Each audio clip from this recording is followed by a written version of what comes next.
What's up, guys? All right, Dr. Chris Park here. Let's talk a little bit about Suboxone. What about withdrawal at low doses? Like, say, this is a common problem, gets brought up a lot. You're tapering down, you get to a really low dose, like maybe 0.5 milligrams of buprenorphine, and you just can't seem to get any lower.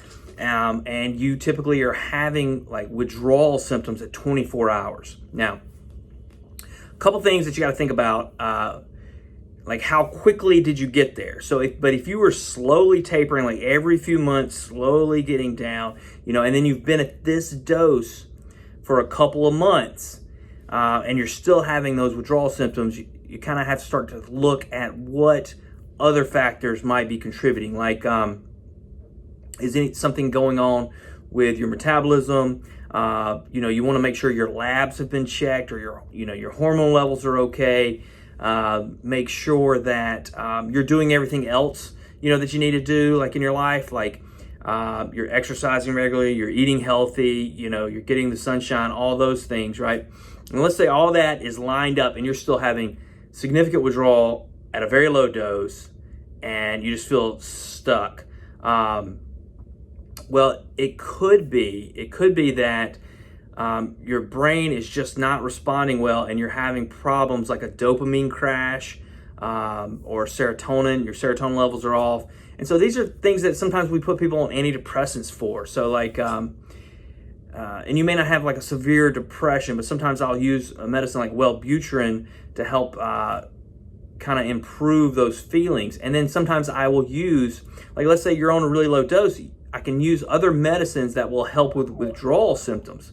Like maybe it's not that kind of dopamine crash, that depression, but maybe it's just some, mild acute withdrawal, and you're not sure if maybe you could get through 48 hours, but you're worried about what's around the corner, at 72. So you could use like your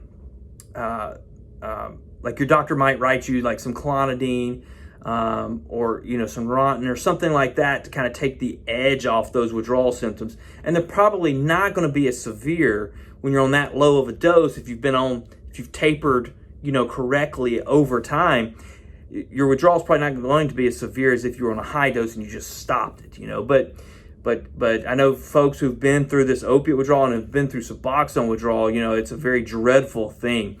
And so psychologically, they do not want to go through that again, and I get that, right? So, but there are medications that can help with withdrawal, and a lot of times people have tried medications and failed, but it's because they were trying the medication in like severe opiate withdrawal, coming from very high doses. So once you've tapered down to lower doses, these medicines that help to block the withdrawal are more effective, okay?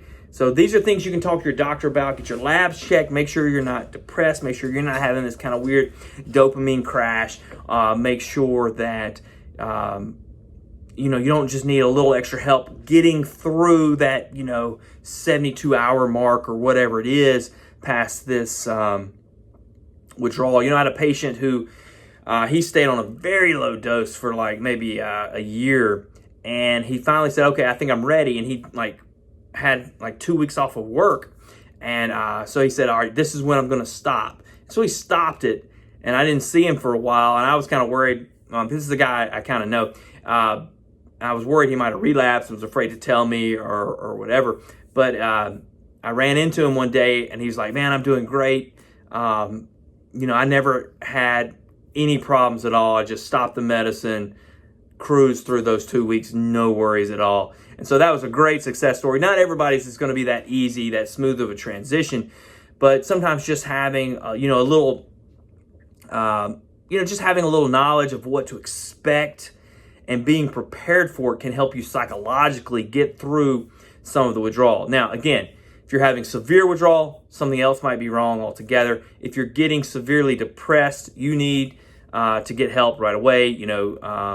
If you're having severe cravings to relapse, you need to get help. You may not be ready to taper. And another thing to think about, guys, like let's say you've done everything correctly, you've made great progress, and now you feel stuck. it's okay. Like, all right, so give yourself a break. Like, don't feel so guilty because you're on a medication. You're going to get there, right? But maybe it's just not today. Maybe it's going to take a few more months, and that's okay. This is a marathon. We got to look at it like that. This is an endurance race, but it's endurance. And so that's it. All right, guys. Hope y'all have a great day. Peace.